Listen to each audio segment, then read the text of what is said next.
Le Seigneur est vivant, on peut s'élever pour prier pour la parole, son nom est merveilleux. Sous ce ciel est véritablement la guérison, Yahvé Rapha. Si nous sans crainte, nous déclarons encore aujourd'hui, guide-nous hier, ne mourra point, il vivra, il racontera les œuvres de l'Éternel au nom de Jésus-Christ. Alléluia. Alléluia, alléluia. Nous déclarons notre Père Céleste, je bénis ton Saint-Nom.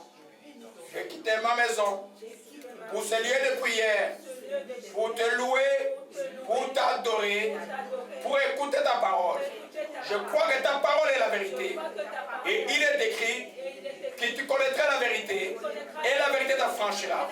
Je crois qu'aujourd'hui, je vais être affranchi par la vérité de la parole de Dieu. Au nom de Jésus-Christ. Dieu est Saint-Esprit. Toi qui es Seigneur ici, ouvre mon entendement. Explique-moi la parole.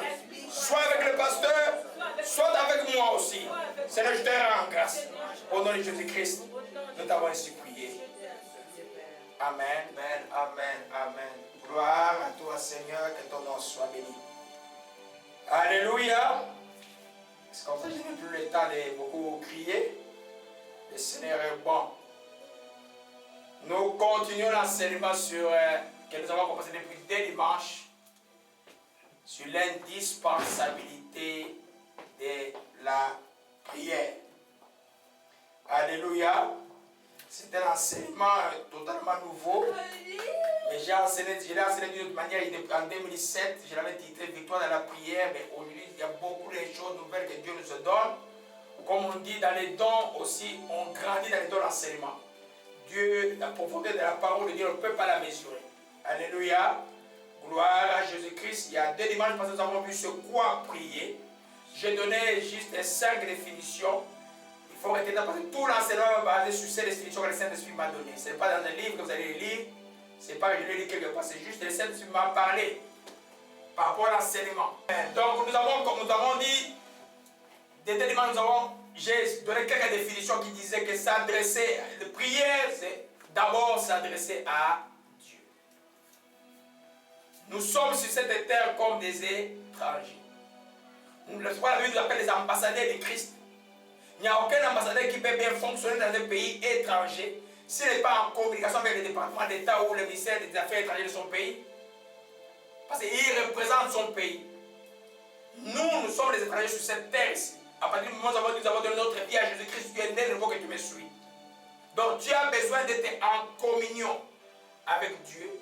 Et la manière par laquelle nous communions, une des manières par laquelle nous communions avec Dieu, c'est la communication. Et cette communication, c'est la prière. C'est pour dire que la prière, c'est s'adresser à Dieu pour lui-même. C'est la prière d'adoration, on va voir ça quand on va lire des prières. Deuxièmement, c'est s'adresser à Dieu pour soi-même. Alléluia. C'est ce qu'on appelle les demandes, les requêtes, où nous sommes habitués à voir. Demandez, on vous donnera, cherchez, vous trouverez. Frappez, on vous ouvrira. Troisièmement, c'est s'adresser à Dieu pour les autres. On a beaucoup parlé de ça dimanche passé, comment prier pour les autorités, l'intercession. Et quatrièmement, c'est s'adresser aux circonstances et à nos ennemis, les démons. Alléluia, ça s'appelle la prière d'autorité. Et cinquièmement, c'est ça. C'est laisser le Saint-Esprit prier à travers nous. Donc, prier par l'Esprit ou dans l'Esprit, que je vais beaucoup enseigner cette année parce qu'il y a beaucoup de faux enseignements qui attaquent sur les langues. On va montrer aux gens que les langues des démons existent, mais les langues de Dieu existent et c'est très puissant, ça donne des résultats visibles et tangibles de les changements de la vie des gens. Alléluia. Je voyais beaucoup de visionnaires du Congo aujourd'hui parce que, vous voyez que prier pour quelqu'un qui tombe, ce n'est pas nécessaire que quelqu'un tombe. Mais c'est qu'il essaie que la personne change. Si la personne tombe à chaque réunion, ne change pas, ça ne sert à rien. Si la personne tombe, qu'il y a un changement, il y a quelque chose. Parce que j'ai vu une vidéo hier qui montrait comment le pasteur au Congo soit allé dans l'occultisme pour avoir des puissances occultes, avoir beaucoup d'argent et tout, et beaucoup de choses. C'est horrible ça. Alléluia. Amen. Ça dit que maintenant, même les Saint-Esprit, les gens sont confus. Quand il y a un vrai serviteur comme celui que j'ai vu, il y a un autre là que j'ai vu qui a parlé de serviteur, un vrai serviteur qui agit puissamment, mais comme les choses qu'il fait sont limitées aux autres, eh bien, les gens confondent maintenant, les gens perdent du salut. Alléluia. On va parler des prières de l'Esprit beaucoup en 3 semaines. Alléluia. Et puis nous avons beaucoup parlé dimanche passé, beaucoup de pourquoi nous prions. En résumé, nous avons développé cette pensée que nous prions pour que la volonté de Dieu soit faite. en nous, c'est-à-dire dans notre esprit, notre âme, notre corps, par nous, comme intercesseur sur cette terre, et pour nous, pour tous nos besoins. Alléluia. Alors ça, je ne vais pas revenir sur ça. Aujourd'hui, on va aborder rapidement ce qui suit tout à l'heure. Alors j'étais dans la question parce que je vous ai parlé de quoi prier, pourquoi prier. Maintenant, je commence la grande série de comment prier. Alléluia. J'étais tenté de commencer par les modèles de prière. Donc, je vais mettre les modèles de prière à la fin. Je vais comprendre d'abord que les enfants de Dieu, que nous enlevions ce qui peut bloquer l'efficacité de notre prière. Que nous comprenions que la prière étant quelque chose de solennel, où on communie avec Dieu, Dieu entend de nous d'être dans une telle position, de nous préparer pour qu'il nous écoute. Souvent, les enfants de Dieu sont dans la distraction. C'est pourquoi j'ai commencé cette série de comment prier avec un enseignement que j'ai déjà donné, je crois, il y a 10 ans, c'est là. Mais je vais Dieu, comme je dis, donne toutes de nouvelles choses. Alléluia. C'est pourquoi je ne prépare jamais un enseignement que je prends ma nouvelle feuille que j'ai préparée en 2007, je viens de relire. Non, non, non. Je la mets là, et puis je prie, et puis Dieu me donne d'autres principes qui complètent l'autre. Alléluia. Parce que Dieu a toujours quelque chose de nouveau pour ses enfants. Alléluia.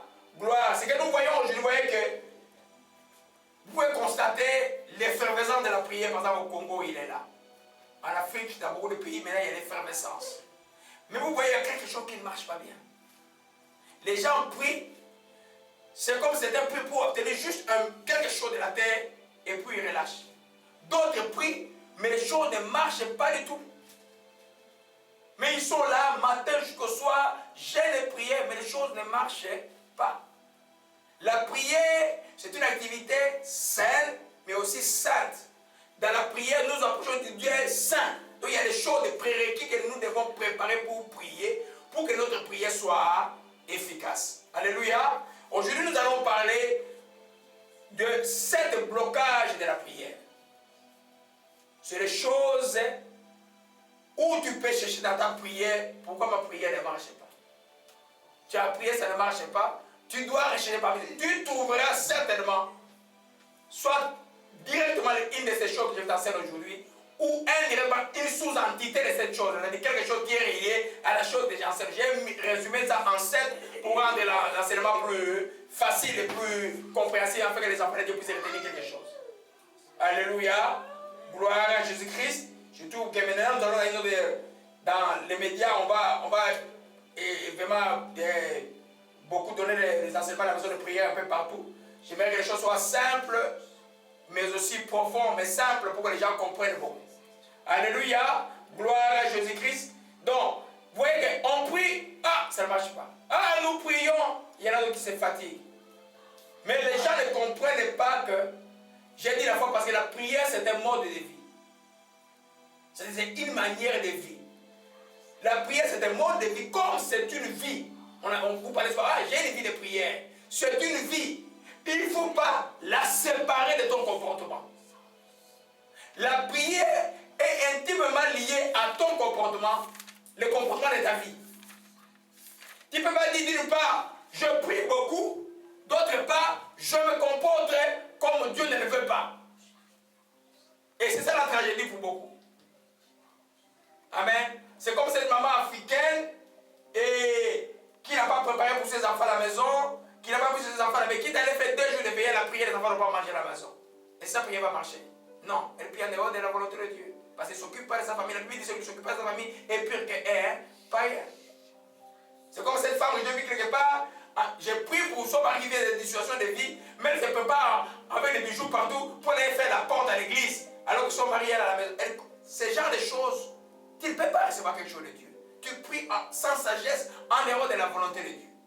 Alléluia. Donc je disais, comme c'est un mode de vie, ton comportement est lié à ta vie de prière. Le comportement que tu as avant la prière, le comportement que tu as après la prière. Parce que pendant la prière que tu fais, tu demandes à Dieu, non? Est-ce que Dieu souvent te répond instantanément? Non, ça peut prendre 2-3 jours. Si aujourd'hui tu as prié avec ferveur, tu es sorti comme Anna devant le sacrificateur Élie, en paix. Mais demain tu te comportes comme un païen. Est-ce que ta prière, ton enthousiasme sera là? Non. Non. La prière est intimement liée au comportement. Alléluia, oh mon chic et malakaya. Donc, ton état du cœur, tes attitudes, ton comportement doivent appuyer ta vie de prière. Je dirais un terme beaucoup plus scientifique, corroborer avec ta vie de prière. Avoir des liens avec ta vie de prière. C'est très important. Je dis ton état du cœur, tes attitudes et ton comportement. Alléluia. Vous allez voir comment je vais définir c'est ce que Dieu nous a donné cette nuit ici. Alléluia. Donc tu peux dire certainement que ma prière n'est pas séparée. Dites-le, ma prière n'est pas séparée de mon comportement. Ma prière aussi n'est pas séparée de mon état du cœur. Tous sont intimement liés. Alléluia. Gloire à Jésus-Christ. Nous voyons aujourd'hui les 7 blocages de la prière. J'avais un bon condensé, un bon résumé que je vais vous revenir après pour cela. Amen. Mais nous allons commencer par les premiers pour être plus simple. Alléluia.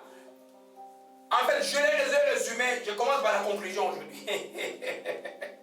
Alléluia. Ces blocages-là, je les ai divisés en 3 groupes.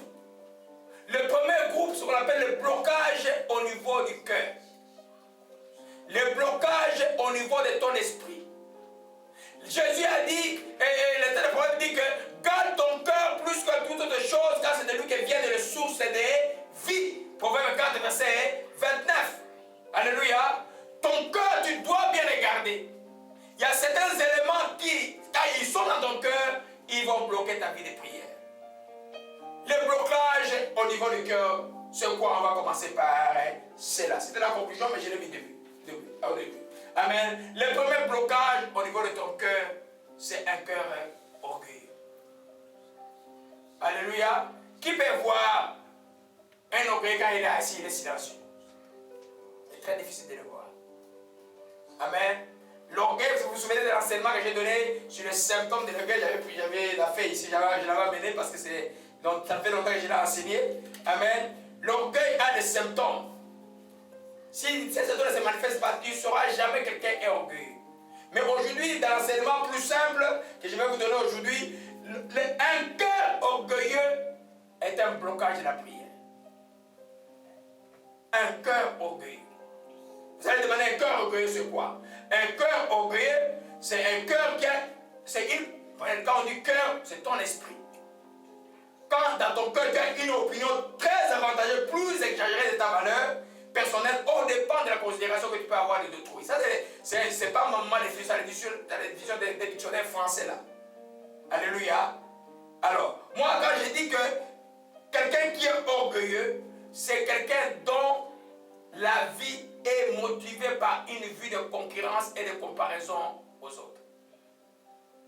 L'orgueilleux se comparera toujours aux autres. Vous allez voir dans les églises, je reviens sur la définition après, vous allez voir dans les églises, ce qui tue les églises, ici vous ne voyez pas ça beaucoup, qui tue les églises, qui a créé beaucoup de problèmes, c'est l'orgueil dans les cœurs. Parce qu'un cœur orgueilleux, ce n'est pas un cœur brisé. David a dit dans le psaume 51, Dieu ne détient pas un cœur brisé et contrit. Un cœur brisé, c'est un cœur qui est totalement soumis à Dieu et totalement au service des autres. Un cœur orgueilleux, c'est un cœur qui se donne une valeur plus que qui n'a, mais toujours en comparaison avec autrui. Dans les choses, quand j'ai enseigné sur les symptômes de l'orgueil, en 2009, je crois, j'ai amené mon petit résumé ici. Amen. Je vais le lire rapidement. Je parlais des symptômes de l'orgueil, je parlais qu'un cœur orgueilleux se manifeste par la moquerie. C'est lui qui se moque les gens. Un cœur orgueilleux se manifeste par la vantardise. Vous savez, la Bible dit l'amour ne se vante point. Vantardise, ça veut dire quoi? Moi, je suis plus important que ça. Moi, je suis un serviteur béni de Dieu, établi de Dieu. C'est là-bas. Quand vous entendez, allez sur YouTube, vous allez entendre des choses de toutes sortes. Peut-être même c'est des gens que Dieu a appelés, mais ils ne comprennent pas que les choses de Dieu marchent toujours avec humilité pour que la gloire soit là. Et ils sont tombés dans les pièges de dons. Quand les pièges de dons marchent, ils croient que Dieu est avec eux nécessairement. Mais dans les derniers temps, Quand Jésus va dire aux gens, éloignez-vous de moi, vous qui commettez l'iniquité, il va parler à qui? Aux serviteurs. Mais qui auront agi simplement, ils ont cru que les dons étaient l'essentiel. Non, les dons, c'est Dieu qui les donne, le Dieu ne sait pas ces dons. Mais toi, tu dois pouvoir garder ton cœur. Par rapport à la prière, quand quelqu'un est dans un cœur orgueilleux, Dieu ne peut pas. Dieu écoute les cœurs humbles. Alléluia. Gloire à Jésus-Christ. Allons dans Jacques chapitre 4. Je ne vais pas enseigner sur le symptômes de l'orgueil, c'est sur le site, allez suivre ça. Et pour ceux qui suivent sur Internet, allez sur le site de la maison www.lamaisondeprière.ca. Cherchez l'orgueil, vous allez voir, il y a un enseignement sur le symptôme de l'orgueil qui peut vous éclairer pour savoir si vous êtes orgueilleux ou pas. Alléluia. Et Jacques chapitre 4. Jacques chapitre 4, verset 3. Alléluia, que son nom soit béni. Oh, gloire à Jésus-Christ. Voyez, je vais commencer au verset 2. Vous convoitez, vous ne possédez pas. Vous êtes meurtriers et envieux. Vous ne pouvez pas vous tenir. Vous avez des querelles et des luttes. Vous ne possédez pas parce que vous ne demandez pas. Et verset 3 qui nous concerne. Vous demandez, vous ne recevez pas parce que vous demandez dans le but de satisfaire vos passions. Alléluia. Vous demandez dans le but de satisfaire vos passions. Ou vos désirs charnels dans d'autres versions de la Bible. Quand le but que tu demandes à Dieu est pour satisfaire ton désir charnel, ton cœur est orgueilleux, alléluia, et ton cœur est orgueilleux, Dieu ne peut pas t'honorer. Si tu demandes quelque chose à Dieu pour te moquer des gens, pour te comparer dans la famille, oh moi on se moquait de moi depuis longtemps. Quand on a la photo, comme l'histoire de Yanginingala, on dit, prends-moi la photo, tu verras comment je vais être après. Ça c'est l'orgueil. Tu risques de rester comme ça avec ta photo ancienne là longtemps. Hein? On ne dit pas ça. Il y a des chansons chrétiennes qu'il ne faut pas suivre. Quand on a la photo, et puis vous allez voir, donc prenez-moi la photo, hein, maintenant que tu peux, vous allez voir ce que Dieu va faire moi. Nulle part dans la Bible. C'est une démarche d'orgueil, de comparabilité. Les chrétiens ne se comparent pas avec quelqu'un d'autre. Que le frère qui a chanté cette chanson-là, peut-être n'avait pas la révélation que Dieu me pardonne si Dieu me suit. Mais on n'a pas besoin de ça là. Ça s'appelle de l'orgueil. C'est pas beaucoup ont pris des photos, ils attendent qu'elles poussent. Quand je vais avoir, de la famille, moi, on se moque de moi comme ça. Ils vont voir, maintenant moi je vais devenir des chefs. Non. Les petits francs-maçons de la famille, c'est comme ça, ils sont aussi. Quand ils sont devenus riches, quand ils ont l'argent, les petites filles qui ont beaucoup d'argent de la famille, les autres, ils commencent à prendre tout le monde dans la famille comme de rien. Ça, c'est le monde, ça. Alléluia. Vous comprenez que si dans le cœur, tu vois qu'il y a un élément dans ta prière, quand tu pries, que tu vas attendre, que tu vas te comparer, ou tu vas attendre que tu vas te venger, tu vas attendre que tu vas te prévaloir auprès des gens. Voilà, vous vous moquez de moi, Dieu est avec moi. Vous voyez ce qu'il a fait? Non, ça c'est Dieu qui le fait. Dieu sait justifier ses enfants. Dieu sait défendre ses enfants. Toi, marche dans l'humilité. Alléluia. Parce qu'il dit, Dieu fait grâce au Jacques chapitre 4 toujours, à partir du verset 6. Il dit, il accorde au condamné une grâce plus excellente. C'est pourquoi Dieu dit, et l'Écriture dit, Dieu résiste aux orgueilleux, il fait grâce aux âmes. Imagine-toi, si tu es orgueilleux, est-ce que Dieu va te faire grâce? Tu vas t'obtenir? Non, il va te résister. Il t'aime, je ne dis pas qu'il va te rejeter. Tu es son enfant. Laissez le Dieu va continuer à travailler avec toi jusqu'à ce que tu sois brisé. Il ne va pas te rejeter, il ne va pas permettre aux démons de venir te tuer. Non, il va te protéger, il va te garder. Mais il va te dire que tu comprennes que Dieu résiste aux orgueilleux et fait grâce aux âmes. Alléluia. Nous comprenons cela. Donc, un cœur orgueilleux, ta prière, comme je disais, toi, prière n'est pas séparée de ton comportement. Si tu as un comportement d'orgueil, ce comportement-là vient détruire ta prière. C'est un blocage sérieux. C'est pourquoi l'enseignement sur le symptôme de l'orgueil, il faut aller les suivre. C'est très important. Je vais juste réénumérer rapidement, j'ai juste les citer. Voyez un peu, un autre symptôme de l'orgueil, c'est la vantardise. Amen. Tu attends, quand Dieu t'a béni, tu es là. Il y en a des chrétiens, Dieu l'a béni, puis il achète une nouvelle voiture, il marche avec la clé comme ça. Dieu m'a béni. Non, tu es orgueilleux. Alléluia.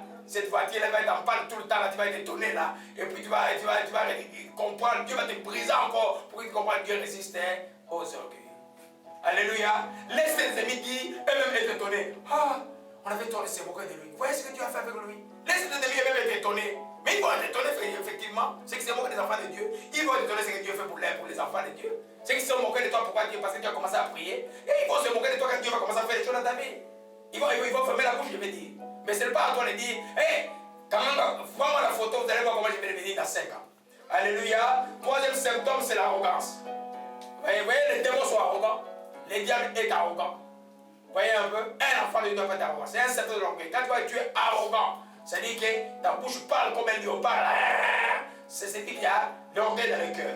Quatrième symptôme, c'est un esprit querelleux. Quand il est querelleux, comment les fonds, c'est l'orgueil. Parce que la Bible dit de nous supporter les uns et les autres. C'est un enseignement qui est profond, qui est sur le site, vous pouvez aller le suivre. Ce n'est pas le but aujourd'hui. Le but, c'est simplement de montrer que si il y a de l'orgueil dans le cœur, ou un autre symptôme, la rébellion. Une personne qui est rebelle, il y a de l'orgueil dans le cœur. C'est-à-dire que l'orgueilleux n'est pas soumis à l'autorité. Vous savez bien l'orgueilleux soumis à l'autorité? Non. Il ne va pas être soumis à l'autorité. Amen. Ce sixième symptôme, l'orgueilleux à cause de la honte va mentir. Donc c'est le mensonge. Voyez un peu? Et septième symptôme, et le septième symptôme, je ne vais pas les citer parce que je l'ai mis parmi les blocages, on va voir ça tout à l'heure.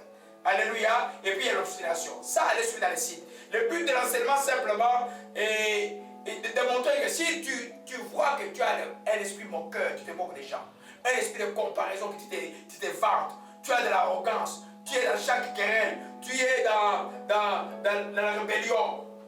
Il y a de l'orgueil. La racine dans le cœur, c'est l'orgueil. Et c'est ça qui fait que ça va bloquer beaucoup de choses. Tu vas rester enfant de Dieu. Dieu va devenir pareil. Mais ça va bloquer beaucoup de choses dans ta prière que tu demandes à Dieu. Parce que Dieu résiste aux orgueilleux. Il fait grâce aux âmes. Alléluia. Gloire à Jésus-Christ. Proverbe 3, verset 34. En ciel, la paix est là. Merci. Je vais aller lentement. Alléluia. Amen. Proverbe 3, verset 34. Amen. La parole dit que Dieu, se moque des moqueurs. Les moqueurs, c'est des orgueils. Dieu se moque d'eux. Donc imagine-toi, tu es chrétien et que tu es moqueur, que Dieu se moque de toi. Comment ta vie est difficile, tu vas te livrer un spectacle. C'est très compliqué. Alléluia. Il fait grâce aux âmes. Alléluia. Donc c'est pour dire simplement que un autre texte encore qui montre encore que l'orgueil est quelque chose que Dieu ne peut pas agréer. Quand tu as un cœur orgueilleux, Dieu va te bloquer. C'est Proverbe 16, verset 5. Je répète encore, on a un enseignement sur le site qui s'appelle les symptômes de l'orgueil. Allez le suivre, c'est plus détaillé sur si tu veux savoir si tu es orgueilleux ou pas dans la vie. Alléluia. Et Proverbe 7, verset 5. Proverbe 7, verset 5.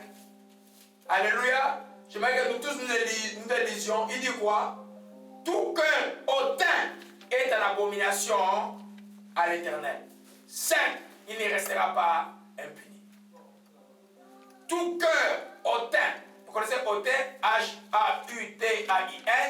C'est un cœur qui se vante. Un cœur orgueilleux. Tout cœur hautain est en abomination. Vous comprenez le mot abomination? C'est-à-dire Dieu ne peut même pas regarder ça. Il irrite Dieu au maximum. Il regarde cette personne-là comme c'est quelqu'un qui est dans l'idolâtrie, comme un idolâtre. Un cœur hautain. Et puis, il ne restera pas impuni. Ça veut dire que pour toi là, tu es enfant de Dieu, tu vas avoir des problèmes dans la vie. Alléluia. Donc, c'est très important que nous comprenions que nous, ce que Dieu nous demande, comme enfant de Dieu, c'est d'avoir un cœur brisé et contrit. Un cœur qui est soumis à Dieu. Un cœur qui reconnaît ses fautes. Un cœur qui dit simplement tout pour la gloire de Dieu, rien que pour la gloire de Dieu. Alléluia. Parce que le piège de l'orgueil, quand Dieu te bénit, tu vas croire que tu es quelque chose de très important. Il ne faut pas confondre l'orgueil avec la fierté. La fierté de l'enfant de Dieu est autre chose. C'est toi qui t'es, comme Paul dit, glorifie-toi par rapport à toi-même. Tu es fier de ce que Dieu a fait pour toi. Il faut être fier de ce que Dieu a fait pour toi. Mais quand tu commences à te comparer à X et Y, là ça devient de l'orgueil. Alléluia. Dieu ne veut pas qu'on soit un juge de nos parents. Non, je vais dire, hey, Dieu a fait pour moi les grandes choses. C'est bon. Quand on veut faire le témoignage, c'est aussi bon de bien faire le témoignage. Parce que Dieu a fait pour nous les grandes choses. Mais le plus dangereux, l'élément de comparabilité avec autrui. Les chrétiens ne se comparent pas avec autrui. Tu ne vas pas que ton église se développe. Ah, il y en a qui sont nombreux. Ah, je veux faire. C'est comme ça que les gens sont allés toucher les livres magiques pour que l'église soit remplie. L'église est remplie, tu as l'argent, tu vas en faire. Les gens que tu amènes, ils vont en faire. Hein? Allez lire un peu l'enseignement que j'ai donné sur l'église d'Apocalypse. Voyez un peu l'église de Philadelphie, je crois. Hein? C'était une église qui n'avait pas de puissance. Mais Dieu a ouvert une porte pour que Dieu ne pouvait le fermer. Ce n'est pas parce que vous êtes une petite église que Dieu n'est pas avec vous. Ce n'est pas parce que vous êtes une grande église que Dieu est nécessairement avec vous. Non. Vous pouvez être une grande église sans Dieu, une grande église avec Dieu, une petite église avec Dieu, une petite église sans Dieu. Alléluia. Gloire à Jésus-Christ. Nous revenons à notre sujet. Donc, un cœur, donc c'est quand on est humble devant Dieu, on le sera aussi devant les hommes. Si tu veux savoir que tu es humble devant Dieu, devant les hommes aussi tu vas être humble. Alors on appelle 1 Pierre 5, verset 5. Nous sommes juste dans le premier blocage de la prière qui est l'orgueil. Alléluia. Enfin la paix, l'appel de Dieu est là. Tout va bien aujourd'hui. 1 Pierre 5, verset 5. Alléluia. Ça c'est Pierre qui écrit. Il dit de même, vous qui êtes jeunes, soyez soumis aux anciens. Et tous dans vos rapports mutuels, revêtez-vous d'humilité. Amen. Revêtez-vous d'humilité. Ne vous comparez pas aux autres, ne soyez pas moqueurs, ne soyez pas querelleurs, ne soyez pas rebelles. Et aimez-vous, soyez soumis les uns et les autres. Revêtez-vous d'humilité. Humiliez-vous donc sur la puissante main de Dieu. Vous voyez que l'apôtre parle d'abord de l'humilité entre homme et homme. Et puis il vient dire maintenant, humiliez-vous sur la puissante main de Dieu afin qu'il vous élève au temps convenable. En d'autres termes, si je ne suis pas humble devant les hommes, je ne serai pas, je ne suis pas devant Dieu. Parce que tu vois Dieu dans, c'est l'homme de Dieu devant toi.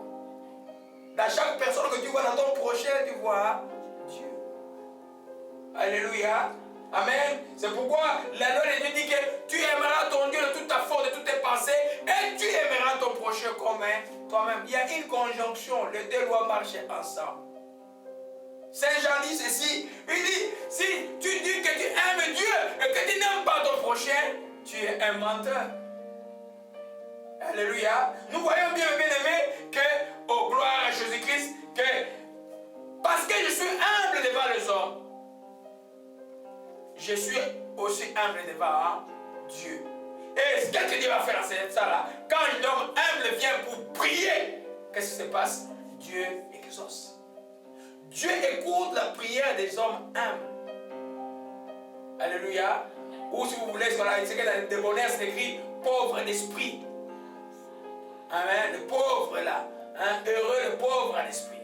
Les gens humbles qui viennent devant Dieu. Vous vous souvenez de oh mon chic, gloire à Jésus-Christ. Et ça me donne un exemple très merveilleux là. Vous vous souvenez de deux prières entre les pharisiens. C'est une histoire depuis l'enfance. Ça m'avait toujours tourmenté parce que moi, ça me torturait parce que moi j'étais comme un pharisien. Chaque fois que le prêtre disait à l'église, ça me faisait mal toujours au cœur. L'histoire des pharisiens et des publicains. Les pharisiens disent, ah, moi je fais ceci, je gêne, je donne ma dîme, il a claironné tout ça, mais son cœur n'était pas humble. Les publicains au fond, il dit, aie pitié de moi Seigneur, aie pitié de moi, je suis un pauvre pécheur. Jésus a posé la prière de qui sera exaucée, c'est celle des publicains, un cœur humble. Pourquoi la prière des pharisiens n'a pas été écoutée? Les pharisiens s'est comparé. Alors, je ne suis pas comme ces publicains-là. Ces gens-là qui ne prient pas, je ne suis pas comme eux, Seigneur, pourquoi tu les bénis? Mais ceux qui ne prient pas, tu n'as rien à faire avec. La Bible dit, ne les jugez même pas. Si vous êtes à l'intérieur de la maison de Dieu, tu es chrétien, on va te juger. On va te dire ce que tu fais. Mais si quelqu'un ne connaît pas Dieu, on le juge même pas. D'ailleurs, il est déjà perdu. Même s'il a des millions, il est perdu. Et pitié, nous prie pour lui. Alléluia. Nous voyons bien que dans les deux cas des pharisiens, des publicains, je n'ai pas prévu de parler de ça. C'est l'Esprit qui me donné tout à l'heure. Moi, on sait que Dieu, Jésus a exaucé l'Esprit de celui qui a prié avec un cœur humble. C'est pourquoi les enfants de Dieu, il faut savoir comment gérer la bénédiction. Il faut aussi savoir comment gérer la conduite quand les gens te maltraitent. La tendance est très grande quand les gens te maltraitent. Quand tu as eu une victoire, c'est de dire, de se comparer à eux, de se moquer aussi à eux. Non, un enfant ne se moque pas des gens. Il dit toujours ce que le Seigneur a dit. Le Seigneur à la croix, il savait qu'il aurait une grande victoire. Il dit, Seigneur, pardonne-les quand ils savent pas ce qu'ils font. Et Dieu a vu la gloire, malgré de lapidé. Il a dit, Seigneur, ne leur impute pas ses péchés. Quand tu vois la gloire de Dieu, tu es humble. Alléluia. Oh, je peux aller. Le Seigneur est bon aujourd'hui avec nous. Amen. Donc les requêtes d'un cœur orgueilleux sont égoïstes. Les requêtes de un cœur orgueilleux sont concurrentielles. C'est-à-dire qu'ils demandent parce qu'ils s'est comparé avec quelqu'un d'autre. Tu es dans la maison de quelqu'un, il y a même les chrétiens, mais il est dans la maison de quelqu'un, ils ont acheté une nouvelle voiture. Il va à son mari, mais non, je n'ai pas acheté une nouvelle voiture. Non, c'est les choses qui sont arrivées à mes oreilles. Nous, on reste comme ça, pourquoi? Et ils ont acheté une maison. Et nous, là, il y a des maisons. Les enfants grandissent. Les maisons. La grande maison chez toi, là. Si toi, tu ne vas pas au ciel, les maisons, là, ça reste. Alléluia. C'est que les enfants de Dieu arrivent au union. Quand Dieu te bénit aujourd'hui, l'état de la souffrance, on l'oublie toujours. On l'oublie toujours. Alléluia. Amen. Vous voyez que dans les requêtes d'un cœur orgueilleux, Dieu va les refuser parce que c'est des requêtes égoïstes, concurrentielles, comparatives, pour se sentir important devant les hommes. Alléluia. C'est dangereux. Une fois, un de mes amis, mon ami m'a appelé pour me demander un conseil. Quelqu'un, une femme, un aîné à nous qui a épousé une jeune femme ici à l'époque, même à Montréal, mais je n'étais pas très content de se lier le mariage là. Bon, moi, des fois, je n'aime pas, et quand je connais vraiment la dame là, je n'étais pas très chaud. Alors, il voulait acheter, dans les provinces du Canada, il voulait acheter une maison. Et puis, mon ami m'a appelé s'il pouvait les aider. J'ai dit non. Ils ne les aident pas. Ils n'achètent pas une maison parce qu'ils ont une maison. Ils ont une maison parce que tout le monde achète des maisons. La femme l'avait épousé. Et c'était ça exactement. Il va pousser son mari à acheter une maison simplement pour acheter. Ne vous comparez. Les prières égoïstes ne peuvent pas exister. Dieu va être. Ta vie avec Dieu, c'est ta vie avec Dieu. Ton Père, tu le parles. Tu ne parles pas en comparaison avec quelqu'un d'autre. C'est devant les autres et moi. Non. Non. Jésus a dit, il y a plusieurs places dans la maison de mon Père. Il n'y a pas de concurrence au ciel, vous savez. Il n'y a aucune concurrence. Il n'y en a pas. Alléluia. Gloire à Jésus-Christ, au Mashiach Kamalakaya. Proverbe 15, verset 4. Nous sommes tous dans le premier blocage de la prière qui est un cœur orgueilleux. Je dis que je répète encore, on a un enseignement plus profond sur l'orgueil et ses symptômes qui est sur le site de la maison de prière. Ou si vous suivez sur YouTube, écrivez juste Dr Kaseka Ngungu et vous allez voir les enseignements sur où écrivez juste symptômes d'orgueil, vous allez trouver cet enseignement là. C'est celle-là. Proverbe 3, verset 34, je m'excuse. Proverbe 3, verset 34. Gloire à Jésus-Christ. Alléluia, nous sommes au premier symptôme, toujours que nous allons terminer bientôt. Verset 34. Donc, il se moque de mon cœur, il fait grâce aux âmes. Si tu es orgueilleux, Dieu va se moquer de toi, il ne va pas te répondre. Amen. Et l'Épître de Jacques dit, Dieu résiste aux orgueilleux, il fait grâce aux âmes.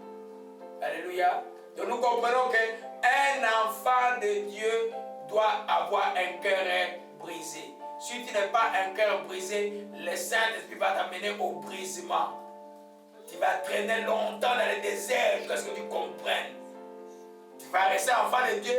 Tu vas aller comme ceux qui cherchent l'amour, tu ne trouveras pas l'amour. Il va te tenir pour que tu comprennes. Parce qu'il veut te voir changer. Alléluia. Gloire à Jésus-Christ. Que son nom soit béni et soit exalté. Alléluia. Oh, moi, je m'excuse. Deuxième blocage de la prière. Et je dirais que c'est le plus fréquent. Et je dirais aussi que c'est le plus méconnu.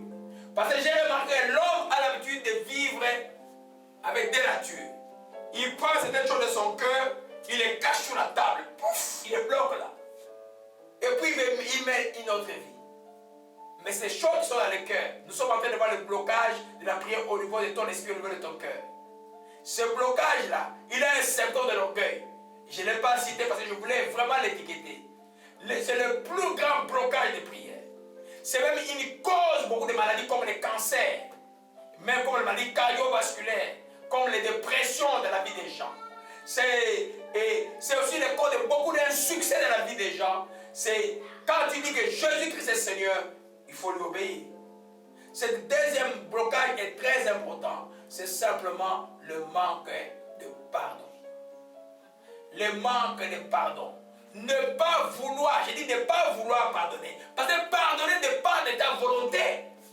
Ce n'est pas le Saint-Esprit qui va te prendre des forces pour pardonner. C'est toi qui vas vouloir pardonner. C'est pourquoi le manque de pardon est accompagné d'un esprit, un démon qui s'appelle le démon du manque de pardon. Et dites-moi, le démon veut que tu sois béni? Non. Il va te dire, hey, regarde les maladies qu'ils t'ont fait. Hey, regarde ce qu'il a fait. Voilà ce qu'il t'avait fait quand il avait beaucoup d'argent. Regarde ce qu'il t'a fait. Tu restes avec le manque de pardon. Le manque de pardon va bloquer la prière.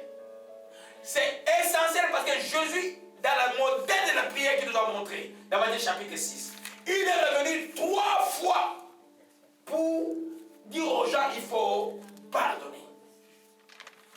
Alléluia. Vous voyez que le manque de pardon, je peux le coupler aussi avec l'égoïsme. Ces gens-là, comme quelqu'un m'a appelé, quelqu'un avait une dette pour lui, et puis il m'a parlé, j'ai parlé à la personne, mais la personne, je connais sa vie, que si on pouvait parler des dettes là, la personne, on l'a fait, on l'a jeté en prison.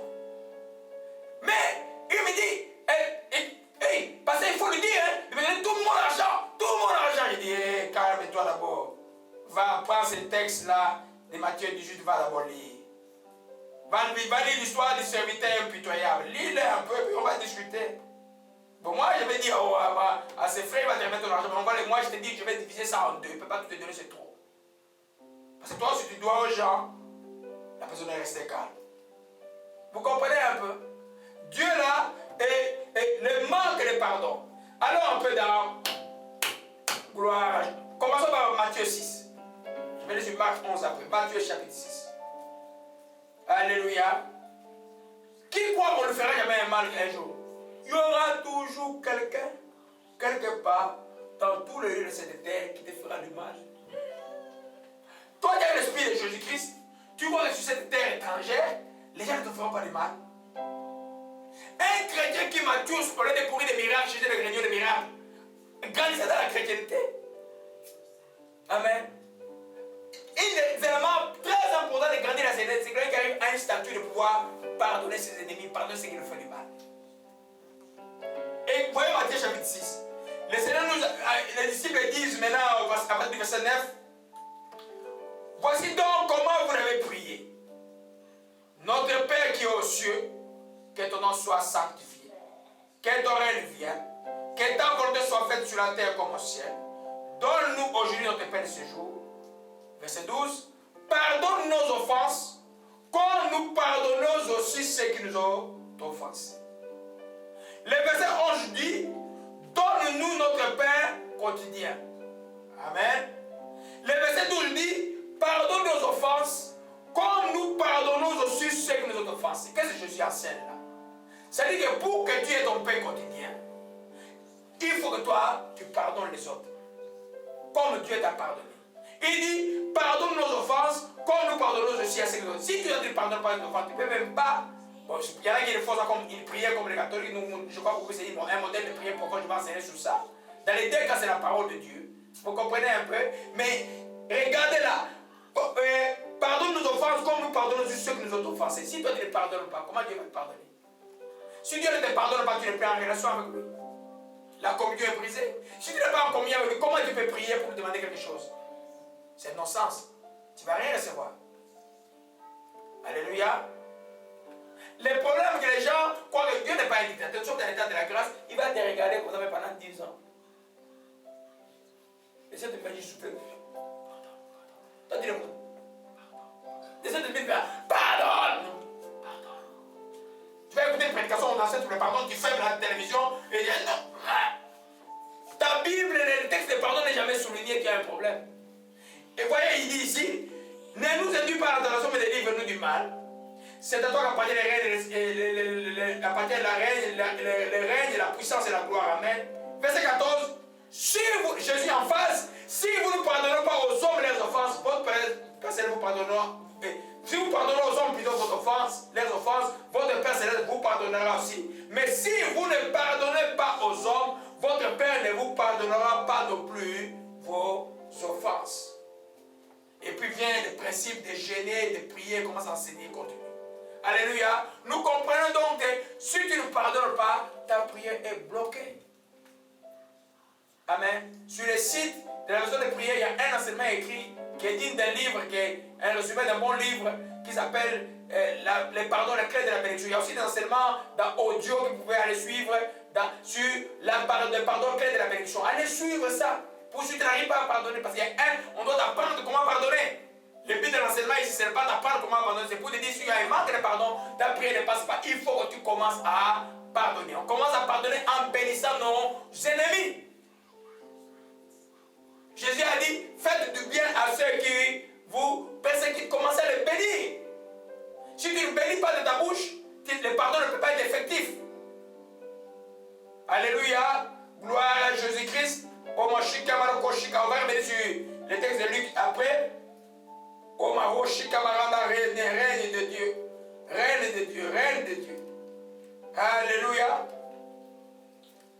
Jésus nous demande de bénir nos ennemis. C'est nos ennemis. Il dit bénissez-les. C'est-à-dire qu'il faut les pardonner. Tu peux bénir quelqu'un que tu n'as pas pardonné. Est-ce que tu peux bénir quelqu'un que tu n'as pas pardonné? Non. Si ton cœur ne te pardonne pas, dans ta bouche il y aura quoi? La colère.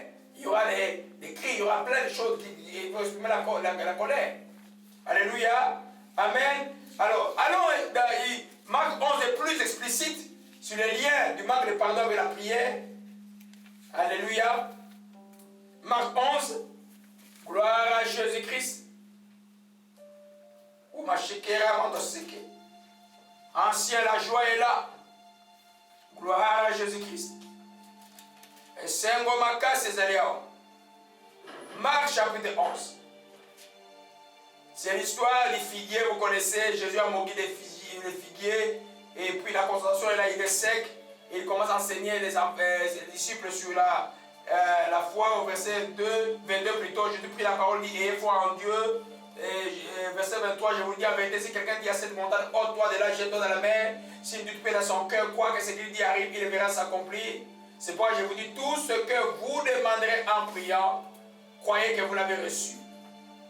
Et vous le verrez s'accomplir. On est d'accord dessus? Et le verset 25 qui nous concerne, il y a une conjonction qui commence. Et lorsque vous êtes debout faisant votre prière, si vous avez quelque chose contre quelqu'un, pardonnez afin que votre Père Céleste vous pardonne aussi vos offenses. Si vous ne pardonnez pas, votre Père qui est dans les cieux ne vous pardonnera pas non plus vos offenses. Alléluia.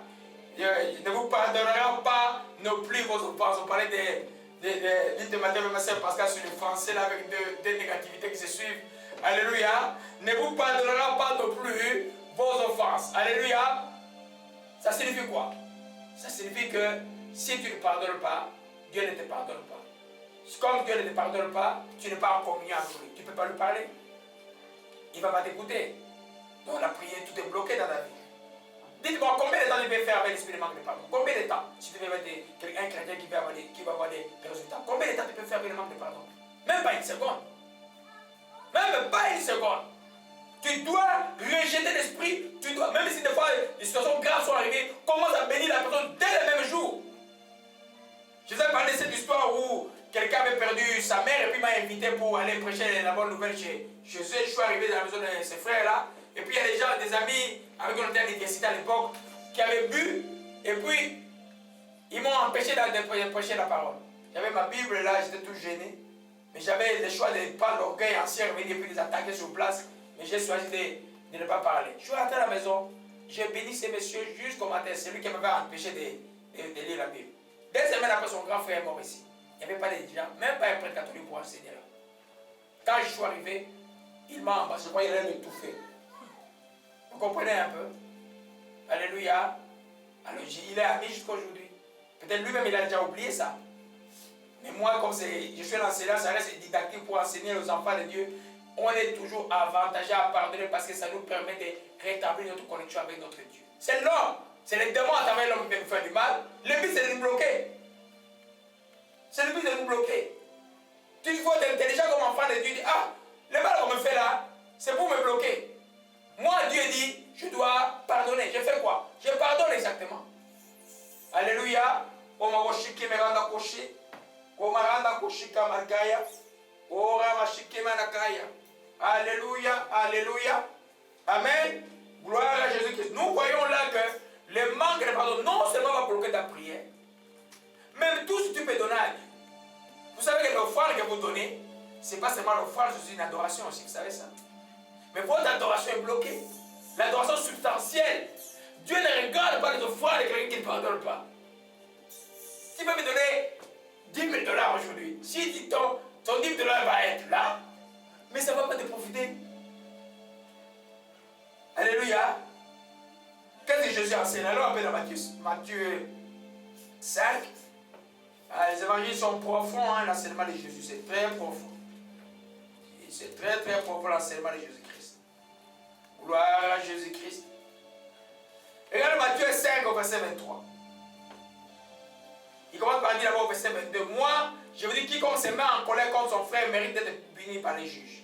Celui qui dira à son frère Raka mérite d'être puni par les Sanhédrins. Les Sanhédrins, c'est le tribunal de l'église, des Juifs, quoi, d'ici la synagogue.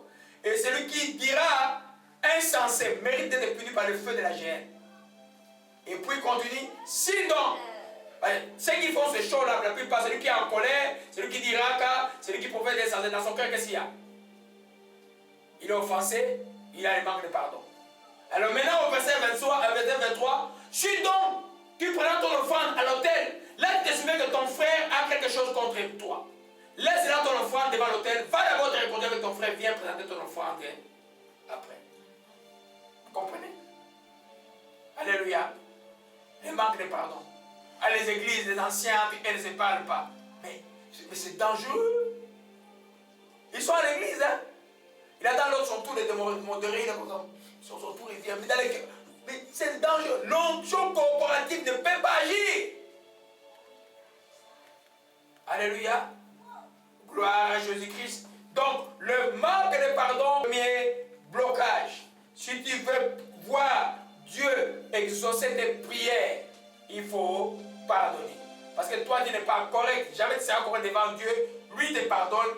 Il veut qu'il te pardonne. Je pourrais te donner encore une autre parabole, le serviteur impitoyable. Je ne vais pas entrer sur ça là aujourd'hui. La conclusion, il dit que celui qui ne pardonne pas sera livré au bourreau. Alléluia. C'est l'histoire de monsieur qu'on a remis ses dettes, mais lui, c'est comme l'histoire de la jeune soeur qui m'a tourmenté au téléphone il n'y a pas longtemps. Dieu a remis ses dettes, mais il va attaquer quelqu'un comme s'il n'avait pas de dettes. Mais moi, je connais tout ça. Je dis, ma soeur, tu ne peux pas agir comme ça. Là. Tu ne peux pas agir comme ça. Alléluia. Gloire à Jésus-Christ. Que son nom soit béni et soit exalté. Donc, le manque de pardon. Enfant de Dieu, encore avant que nous passions au troisième blocage. Tu dois pardonner. Alléluia. Si c'est difficile d'aller sur le site, il y a l'enseignement écrit sur la bête. Écrit et puis il y a l'enseignement audio sur le pardon, la clé de la bénédiction. Allez suivre ça dans audio, enseignement audio, vous allez suivre ça dans le site de la maison de prière, www.lamaisondeprière.ca. Alléluia. Gloire à Jésus-Christ. Troisième blocage. Il est aussi très très fréquent. Parce que beaucoup des enfants de Dieu n'ont même pas encore fait un pas là-dedans. Mais c'est la chose que Dieu nous demande nécessairement, nous qui sommes sous la grâce, pour que notre prière soit entendue. Ce blocage, même quand il n'est pas là, notre prière même change automatiquement l'action de grâce. Qu'est-ce que je dis? Quand le blocage n'est pas là, oui. Alléluia. Ce blocage-là, c'est l'incrédulité. Ne pas avoir la foi. Ne pas croire. Imagine toi tu t'approches de Dieu pour prier et tu ne crois pas. Mais imaginez un peu. Dieu dit ceci. Alors dans on le connaît par cœur. Sans la foi, il est impossible de plaire à Dieu. Il faut que celui qui s'approche de Dieu croit que Dieu existe et qu'il est le rémunérateur de ceux qui le cherchent. Donc quand je vais chercher Dieu, je dois croire d'abord qu'il existe. Et je dois croire ensuite qu'il va me rémunérer. En d'autres termes, il va m'écouter, il va me répondre. Donc, je dois croire quand je viens prier. Alléluia. Si tu ne crois pas quand tu viens prier, tu perds le temps, tu perds l'énergie, tu perds la force. Je ne vais pas aller au quatrième blocage parce qu'il est relié à l'incrédulité. On va voir ça après. Amen. Donc, restons d'abord au niveau de l'incrédulité. Prier sans foi, c'est une folie. Folie. Perte de temps, perte d'énergie. C'est pourquoi les gens les fatiguent physiquement. Parce que tu ne reçois rien de Dieu, tu as prié, tu ne reçois rien, tu as prié sans foi. Alléluia. La foi, ce n'est pas toujours, quand tu pries avec foi, que les réponses sont instantanées. Non. La réponse de Anne n'était pas instantanée. Mais elle a reçu dans le cœur la paix. Et la son visage ne fut plus jamais la même. Je ne sais pas pourquoi j'aimerais sur l'exemple. Je vais verser sur elle bientôt, je crois. Amen. Amen. Des fois, la réponse n'est pas là. Tu viens comme cette vieille dame de Luc chapitre 18. Fais-moi justice, fais-moi. Tu viens avec foi, toi. Fais-moi justice. Il est écrit. Dieu voit ta foi, il va t'honorer. Alléluia. Prier sans foi, ou l'incrédulité, c'est un blocage de la prière. Oh, Mashika Yamaka. Alors, Jacques chapitre 1. C'est pourquoi, quand il va un enseignement sur la foi, ne ratez jamais. Entrez dedans. Je crois que notre frère, le pasteur Creflo, les gens, à cause de l'enseignement qu'ils avaient mal compris sur la possibilité, ils ont raté beaucoup de choses cet homme. C'est l'un des rares que j'ai écouté. Avec quelqu'un qui d'enseigner un enseignement de la foi, mais plus développé dans tous les aspects. Amen. Des fois, quand je m'écoute moi-même, je dis non, je crois qu'on sait enseigner la foi aux gens. La foi est extrêmement importante. On ne peut pas aujourd'hui, là, dans la période de la grâce, il faut que celui qui s'approche de Dieu doit croire d'abord qu'il existe. Amen. Et puis, deuxièmement, qu'il est le rémunérateur. Donc, comme je sais que Dieu ne peut pas être menteur, comme je sais que Dieu ne peut pas mentir, je vais m'approcher de lui tous les temps et il me fera justice. Parce que j'écris à lui jour et nuit. Alléluia. Toujours à nuit, il me fera justice, quels que soient les cas que j'ai, quelle que soit la profondeur des ténèbres, les temps qu'ils ont fait avec celui-là. Dieu te fera justice quand tu prieras avec foi. Le problème est que vous êtes balancé, vous voyez la foi équivaut au miracle. Non! La foi équivaut à Dieu qui t'écoute. Et s'il t'écoute, tu sais que tu as déjà la chose que tu as demandé. Et quand tu as la chose que tu as déjà demandé, la chose finira par s'accomplir. Oh mon Dieu, que son nom soit béni. Gloire à Jésus-Christ. Jacques chapitre 1. Oh, Shema de Karine. Karine est sauvée. Karine est sauvée, l'esprit de mort est brisé. Alléluia. C'est qui est Karine? Gloire à Jésus-Christ. Le Saint Gomakasi. Jacques 1. À partir du verset 6, l'apôtre parle de la foi qu'il faut demander, de la sagesse plutôt qu'il faut demander à Dieu, tout simplement. Il dit, celui qui d'entre vous manque de la sagesse, qui la demande à Dieu, qui donne tout simplement et sans reproche. Dieu donne tout simplement et sans reproche, et il lui sera donné. Mais, qu'il la demande avec foi. Tu demandes avec foi. Pratiquement, ça veut dire quoi? Oh, Shimala, j'avais pas prévu de parler ça, on va même parler. Allons un peu dans Marc chapitre 11. C'est quoi demander avec foi? Oh, Shikere, Mandoro, Shikare. Alléluia. Marc 11, verset 24. J'appelle la définition pratique de la foi. C'est pourquoi je vous dis tout ce que vous demanderez en priant. Nous parlons de quoi maintenant? De la prière. Tout ce que vous demandez en priant, croyez que vous l'avez reçu. Hein? Et vous le verrez s'accomplir. Croyez que tu l'as reçu. Et tu le verras s'accomplir. En d'autres termes, quand tu as demandé, tu nous prendras la décision de la foi de l'Hébreu chapitre 11. La foi c'est une ferme assurance de choses qu'on espère. Amen. Mais une démonstration de choses qu'on ne voit pas. Si tu as reçu la chose, alors tu démontres que tu l'as. Mais matériellement, la chose n'est pas là. Comment tu le demandes? Par une attitude, par ton comportement, on peut voir que quelqu'un qui a reçu. Je reviens encore à Anna, la maman de Samuel. La Bible dit que son visage n'est plus jamais le même parce qu'elle était certaine que Dieu l'avait exaucé. Tu manques un enfant, on a prié pour toi. Dieu dit que tu vas avoir un enfant. Ce n'est pas dans 2 jours, que tu vas accoucher. Il faut être sûr que tu as reçu et tu le verras s'accomplir. Alors, maintenant, retournons à Jacques. Jacques dit qu'il la demande avec foi sans douter. C'est-à-dire, quand nous doutons, la foi est annulée. Les doutes dans la prière annulent ta prière. Les doutes est l'ingrédient de l'incrédulité. Même quand nous allons faire des délivrances, quand je sens comme un doute, je dois prendre l'autorité, je dois encore louer mon pour que la confiance soit là. Avant de faire une prière d'autorité, ne fais pas une prière d'autorité, tu sens pas la confiance dans le cœur. Parce que ce n'est pas la foi que tu ne demandes pas. Alléluia, ce n'est pas la foi. Amen. Il dit, celui qui doute est semblable au flot de la mer agité par les vents poussé de côté de l'autre. Qu'un tel homme ne s'imagine pas qu'il recevra quelque chose du Seigneur. Mon Dieu, j'ai déjà envie de pleurer. Combien de fois les gens doutent? Chaque fois que nous avons des doutes, on annule notre prière. Doute nul, doute nul, doute nul, nul. Ça signifie quoi? Tu dois retourner encore en arrière.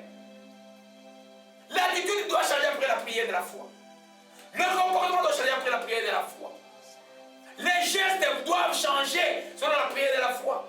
Surtout notre langue doit changer. C'est pourquoi ça c'est le 4e blocage. Quand tu as prié, après tu commences à murmurer, tu bloques ta prière. Tu murmures ce qui est sur le 4e blocage, annule ta prière. Les plaintes annulent la prière. Alléluia. Vous vous souvenez de cette dame Sunamite? Amen, dans le texte du roi, avec un enfant mort.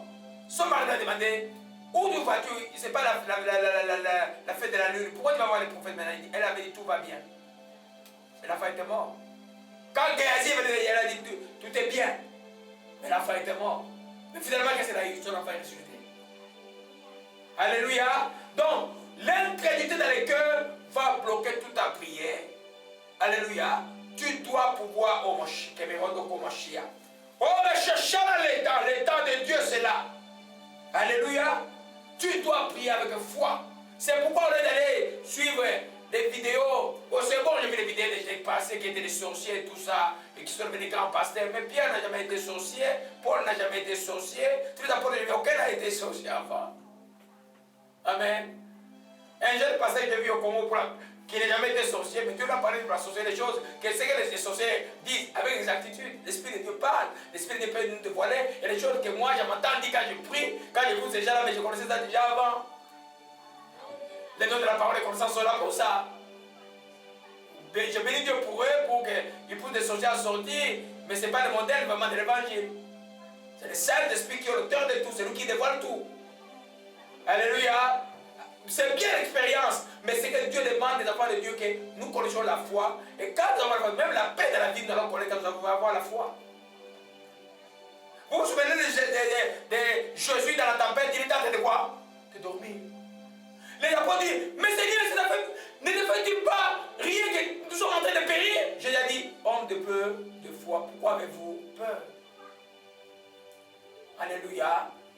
La prière faite au nom de Jésus-Christ de Nazareth doit s'accompagner de la foi. Les seuls gens sur cette terre qui comprennent c'est la foi, c'est seulement les chrétiens qui sont dans le monde. Il n'y en a pas d'autres qui les comprennent.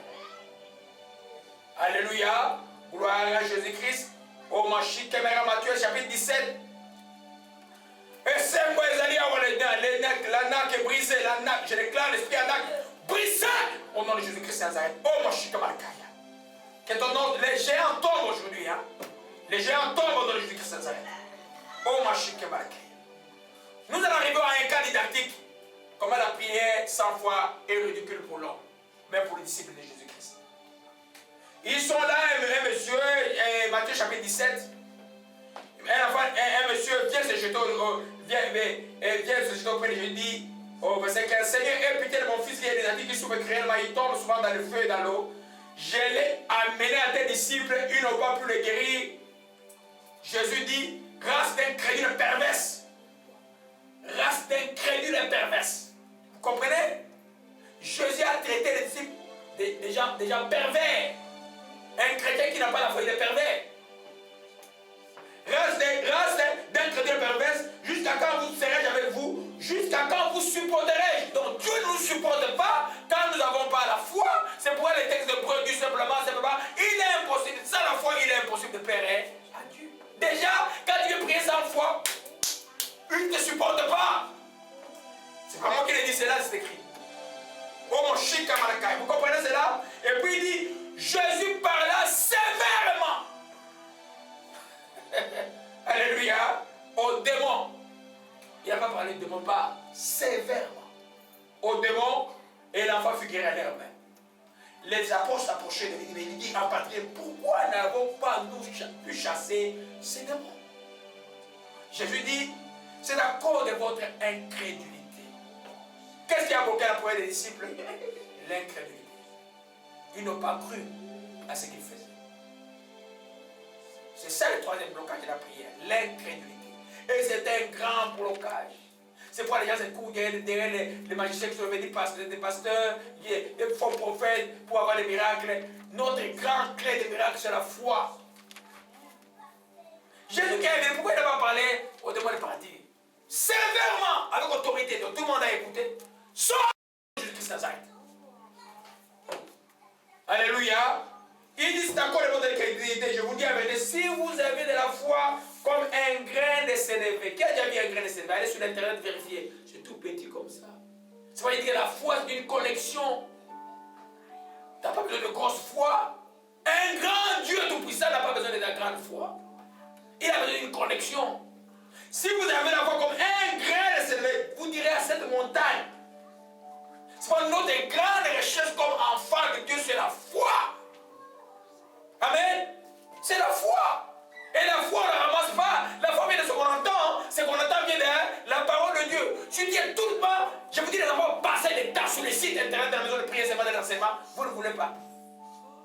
Faites l'expérience, passe les temps, suis les enseignements pendant un mois sans les regarder. Regarde devant les situations. Alléluia. La foi vient de ce qu'on entend. Ce qu'on entend vient de la parole de Dieu. C'est pourquoi j'ai dit il y a un lien. Quand les gens font des faux enseignements, même s'ils prient beaucoup, ils ne peuvent pas avoir la foi dans ces choses-là. La foi vient de ce qu'on entend. Ce qu'on entend vient de la parole de Dieu. Alléluia. Vous voyez là, il dit, rien ne vous serait impossible. En d'autres termes, votre prière aura été exaucée. Évidemment, il a compris dans les cas d'espèce que cette demande ne parle que par les jeunes de la prière. Ça signifie que la combinaison gagnante pour que ta prière soit efficace, c'est quoi? La foi d'abord, la prière et les jeunes, c'est le démon est fort. Mais la foi d'abord. C'est-à-dire que quand je chasse un démon, je dois croire qu'il est parti et je le verrai partir. Alors, si vous voyez la délivrance par des signes et les gens, Satan va vous tromper avec les signes. Peut vomir du sang et plein de choses. Vous allez... Non! La délivrance est faite par la foi. Celui qui prie doit croire que le démon est parti. Même pour un enfant sorcier, tu dois croire que la sorcellerie est finie. Et elle est finie. Alléluia. Voyez, mais il faut revenir dans l'évangile là. Oh, gloire à Jésus-Christ, que son nom soit béni. Ça, c'est le troisième blocage et qui cause beaucoup de dégâts dans les corps du Christ. Alléluia. Vous savez que quand on est incrédule devant Dieu, on se moque de Dieu. On hérite de Dieu. Les enfants d'Israël, dans Nombre chapitre 14, étaient près de Canaan. Ils ont vu des miracles de toutes sortes. Cette fois-là, ils ont envoyé des espions et puis les espions sont venus pour leur dire là, on a vu des géants là-bas.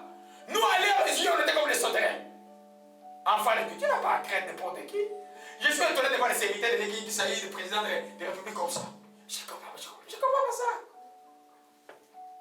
Mais non. Mais toi qui es serviteur de Dieu, tu dis bonjour, bonjour, tu regardes les yeux. Oh. Voyez un peu. Mais non, quand même.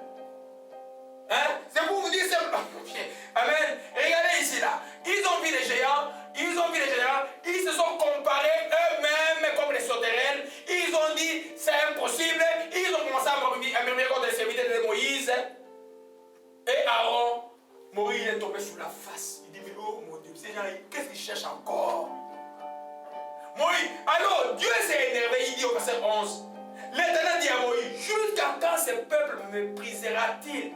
Jusqu'à quand ne croira-t-il pas à moi? Quand tu ne crois pas en Dieu, tu méprises Dieu.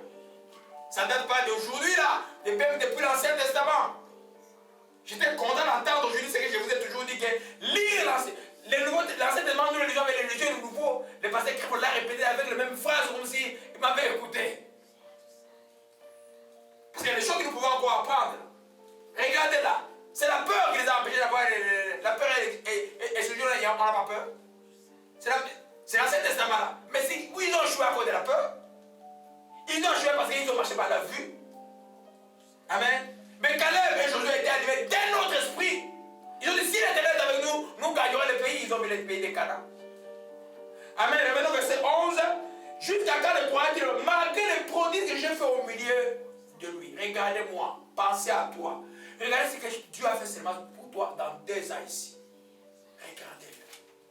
Ce que Dieu a fait pour toi dans 2 ans, est-ce qu'il ne peut plus encore le faire demain? Alléluia. Alors quand tu murmures et quand plutôt tu ne crois pas, tu méprises l'Éternel. Alléluia. Gloire à Jésus-Christ. Nous voyons bien que l'incrédulité, c'est un très grand blocage de la prière. Jésus a traité ses disciples des races incrédules et perverses parce qu'ils n'ont pas cru. Ils ont vu des miracles longtemps. Ils ont pensé pourquoi tu peux aller dans séminaire sur séminaire, campagne sur campagne, vidéo de miracles sur vidéo de miracles. Tu n'auras jamais la foi jusqu'à ce que tu pénètres la révélation de la parole, tu comprennes la parole de Dieu. Parce que la foi vient de ce qu'on entend, vient de la parole de Dieu. Quelqu'un m'a raconté une histoire quelque chose. Non, dans les cas où nous avons à l'hôpital. Il voulait me raconter, j'ai vu une vidéo de quelqu'un qui... Je dis, tiens, tais-toi un peu là, je ne vais pas vous attendre ça. Vidéo de quoi? Quelqu'un qui a fait quoi? Moi, tu crois, je vais croire que mon frère va revenir à la vie parce que quelqu'un a fait 3 mois de combat qu'il est sorti? Non, c'est parce que la vie enseigne. Moi, je crois parce qu'on a prié pour lui. On a mis l'onction de dire, et l'Esprit de Dieu a parlé. Nous croyons qu'il va se réveiller. C'est pas parce que j'ai vu la vidéo. Alléluia. Amen. Les témoignages, c'est pour moi, c'est pour les incrédules. Les témoignages, c'est fait pour les incrédules. Les miracles ont été faits pour ceux qui ne croient pas plus croient. Mais toi, tu crois déjà. Crois la parole de Dieu. Et tu verras le miracle de Dieu. L'impossible n'est pas pour toi. Alléluia. L'impossible n'est pas pour toi. Les gens peuvent rire aujourd'hui, peuvent rire de ma série qui connaît les secrets de la foi. Entre dans la dimension de la foi, verra les miracles de Dieu. Alléluia. Alléluia. Donc une prière sans foi aujourd'hui, c'est un non-sens. Quand tu t'approches de Dieu, tu dois croire qu'il existe, mais tu dois croire aussi qu'il va te rémunérer. Alléluia. Dans tout exercice, ces 3 exercices, que ce soit la prière et la prière ou les jeûnes, l'ingrédient de la foi doit être là, sinon ça ne marche pas. Alléluia. C'est pourquoi il y en a qui font un jeûne de 40 jours, croyant qu'après avoir souffert dans le corps pendant 40 jours, Dieu va agir. Mais non. Alléluia. Les jeûnes et la prière ne peuvent avoir de puissance que quand la foi est là. Parce que tu t'approches de Dieu, tu dois croire qu'il va t'écouter. C'est pourquoi les jeûnes souvent, c'est le Saint-Esprit qui va te dire jeûne. Quand c'est lui qui te dit jeûne, c'est plus puissant que toi qui te mortifies toi-même beaucoup. Alléluia. Gloire à Jésus, que son nom soit béni. et sois exalté. Quatrième blocage, nous allons terminer parce que la course de la ville, il y avait la course des voleurs à Montréal ici qui nous a pris beaucoup de temps. Et on va terminer le blocage dimanche prochain. J'avais promis de parler juste 3 aujourd'hui, on est dans le bon temps. Parce qu'il y a beaucoup de choses. Nous voulons vraiment que la vie des enfants de Dieu se débloque. Après, c'est notre mission. C'est ce que Dieu m'a appelé à faire, enseigner aux gens la prière et enseigner aux gens à être des gens et des femmes, des hommes de prière. Alléluia. Gloire à Jésus-Christ. Quatrième blocage, il est relié au troisième. Nous avons vu dans Nombre 14, Dieu dit aux enfants d'Israël, jusqu'à quand ce peuple ne croira-t-il pas à moi, malgré le miracle? Parce que le peuple commençait à murmurer. Le murmure, c'est un blocage de la prière. Après une prière de la foi, ta langue est imposante. Même quand tu es malade, on a imposé les mains, tu n'as rien senti quand on te demande, Sœur, comment tu vas? Ah, je sens encore mal dans la cuisse. Non. Tu dois dire, par 5 mètres, j'ai été guéri. Je crois que j'ai été guéri. Je me sens bien. Tu ne mens pas. Tu crois que tu te sens bien. Le murmure, les plaintes après la prière ou même avant la prière vont bloquer la prière. Même s'ils ne sont pas reliés à la cause de ta prière. Tu as prié tout l'avant-midi et tu sors. Tu trouves les assiettes sales dans ta maison de montagne. Tu commences à te plaindre des assiettes. C'est le risque de l'ennemi. Il te bloque la prière. Tu viens de prier, tu rentres, les enfants ont fait des ordres, Dieu il voit sur mon lit, j'ai des riz, je commence à me plaindre, j'annule ma prière. Parce que les plaintes ne sont pas pour nous. Ce qui est pour nous, c'est l'action de grâce. Alléluia. Quand nous nous plaignons, ça annule la prière. Alléluia. Donc, retournons dans Matthieu chapitre 24 rapidement. Gloire à Jésus-Christ. Matthieu chapitre 24, on va faire 4 blocages, on va terminer dimanche prochain. Alléluia. Oh Sangwa, Ezalia, il y a beaucoup de joie ici. Gloire à Jésus-Christ. Et Sangwa, Ezali, Makasi. Alléluia. Marc 11, verset 24. Voyons comment ça marche. C'est pourquoi je vous dis tout ce que vous demanderez en priant, croyez que vous l'avez reçu. Et vous le verrez s'accomplir. Quand tu crois que tu as reçu, amen. Quand tu crois que tu as reçu, quelle attitude as-tu? Est-ce que tu te plains? Ou tu es dans la joie? Amen. Quand quelqu'un a reçu, la personne va être dans la joie, la personne va commencer à rendre grâce à Dieu, la personne va commencer à remercier Dieu. Alléluia. Mais quand tu murmures, ça signifie que tu n'as pas reçu. Et ton murmure en plus, si Dieu a déjà fait le miracle dans ta vie, qu'on vient encore provoquer Dieu, tu te bloques encore longtemps. C'est pourquoi le texte de Corinthiens dit, ne murmurez, point. On s'adresse à qui? Aux chrétiens. Les chrétiens ne doivent pas murmurer. Oh, Shimala Komara Sakaya. Oh, Rachachana, l'instant de Dieu est là. Alléluia, alléluia. Gloire à Jésus-Christ. Que son nom soit béni. Je vais juste vous montrer quelque chose. Alléluia. Je vais juste vous montrer quelque chose. Dans 1 Samuel 1, verset 1, j'avais pas prévu de parler de ça. L'histoire de la maman de Samuel. Anne. Oh, au verset 15, Anne était en train de prier, en pleine prière. Elle versait des larmes. Le prophète et le sacrificateur Ali vient dire à la femme, il observa sa bouche, il dit, Anne parlait dans son cœur, elle faisait qu'elle remuait les lèvres, on n'entendit point sa voix, et il pensait qu'elle était ivre. Il lui dit, jusqu'à quand serais-tu dans l'ivresse? Fais passer ton vin. Anne répondit, non Seigneur, je suis une femme qui souffre en son cœur. Je n'ai bu ni vin, ni boisson à l'ivrance, mais je répandais mon âme. Ne prends pas ta servante pour une femme pervertie. C'est l'excès de ma douleur, de mon chagrin qui m'a fait parler jusqu'à présent. Elle n'a pas murmuré. L'excès de ce chagrin, elle s'est adressée à cul de droit à Dieu. Quand on va voir le type de prière, vous allez voir comment je vais expliquer la supplication. Alléluia. Elle, c'est une femme qu'on le jurait tous les jours. On se moquait d'elle tous les jours. Elle n'avait pas d'enfant. Ça arrivait avec l'enfant. Et on se moquait d'elle tous les jours. Premièrement, vous allez voir dans la vie de cette femme-là, vous allez voir que tous les blocages n'étaient pas là. Vous allez voir qu'elle avait un esprit au Saint-Esprit, merci. Vous allez voir qu'elle avait un esprit Elle ne répondait pas à, comment elle s'appelle, Pénina. Elle ne répondait pas à celle qui l'a mortifiée. Deuxièmement, elle n'avait pas de premier blocage. Deuxièmement, elle n'avait pas des rancœurs envers sa rivale. Donc elle n'avait pas de problème de manque, elle n'avait pas de rancœurs. Elle n'a pas querellé, elle devait parler à Dieu. Donc Anna n'avait pas de problème de manque, de pardon. Deuxième blocage, il n'était pas là. Troisièmement, Anna venait vers l'Éternel pour lui parler parce qu'elle savait qu'il est le rémunérateur de ceux qui les cherchent. Regardez-moi cette femme au temple en train de pleurer devant Dieu sa douleur. Elle parlait à Dieu. Donc elle croyait en ce Dieu-là. C'est pourquoi vous allez dans le texte. Et c'est les choses que l'Esprit me donne, je n'avais pas prévu de parler de ça. Quatrièmement, Anna n'a pas murmuré.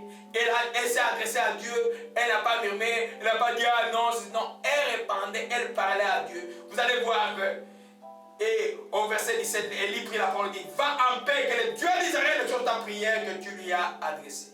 Verset 18, elle dit que ta servante trouve grâce à tes yeux. Et cette femme s'en alla, elle mangea, et son visage ne plus jamais le même. Alléluia. Après la prière, on ne murmurait point. On ne se plaint plus de ce qui est relié à l'objet de ta prière.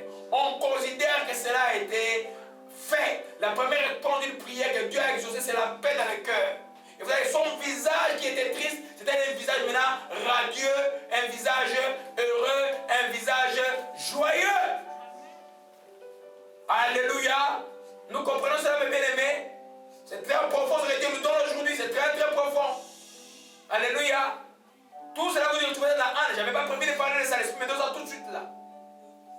Alléluia. Son visage n'est plus jamais le même. Mais elle n'était pas enceinte ce jour-là. Mais elle avait cru qu'elle avait reçu. Amen. Et puis, elle a vu cela s'accomplir. Alléluia, dans le chapitre 2, elle a fait le cantique d'Anne que nous allons enseigner un jour. Alléluia. Nous comprenons bien que le murmure, c'est la provocation devant Dieu. Le murmure méprise l'Éternel. Tu ne dois pas murmurer, enfant de Dieu. Au lieu de murmurer, rends grâce. Au lieu de murmurer, loue Dieu avant Dieu loue déjà pour les réponses que tu attends de Dieu. Au lieu de murmurer, glorifie le nom de Dieu, car tout concourt au bien de ceux qui sont appelés selon ses desseins. Alléluia. Gloire à Jésus-Christ, que son nom soit béni. Et on va terminer par là, vous voyez un peu, le murmure. Je vous prends 2 minutes. Amen. Et quand nous allons dans 2 Rois, chapitre 4, rapidement. Gloire à Jésus-Christ, j'avais déjà parlé ça rapidement. Et c'est Mwezaliawa. Gloire à Jésus-Christ, que son nom soit béni et soit exalté. Que ton nom soit béni encore, c'est nous te rendons grâce à nous pour les remèdes des guides et lusières, que ton nom soit béni. Gloire à Jésus-Christ, ancien, la puissance de la sorcellerie est brise aujourd'hui. L'esprit de la mort est passé. L'esprit de la mort est passé. 2 Rois 4, cette femme sounanite qui a reçu la récompense du prophète pour avoir hébergé le prophète. Alléluia. Maintenant, le prophète nous promet un enfant, il a son enfant, et puis après l'enfant meurt. Au verset, nous parlons du prophète Élisée. Et au verset 22, elle parla à son mari, dit, envoie-moi, je t'ai pris un de ses serviteurs, une des ânesses, je vais aller vers l'homme de Dieu, je reviendrai. Il dit, pourquoi veux-tu aller vers lui? Ce n'est ni une nouvelle ligne. Il a répondu, tout va bien. Tout va bien. L'enfant était mort. Elle n'a pas murmuré, dit, l'enfant est mort. Non, tout va bien. La mort, elle a vu son pouvoir de la langue.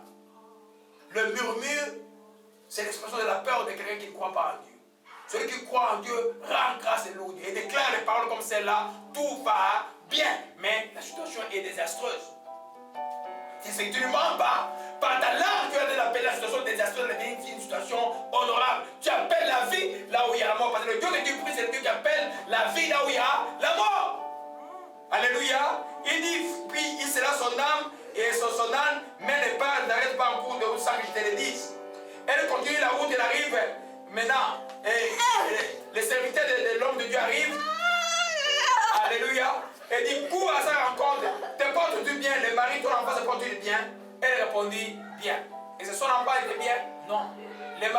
pas comprendre ce qui s'est passé. Vous allez voir qu'à la fin, elle a recouvré son enfant. Murmurer comme enfant de Dieu. Même si ce n'est pas encore un objet de prière, ça montre que tu n'as pas confiance en Dieu. Ça bloquait tout.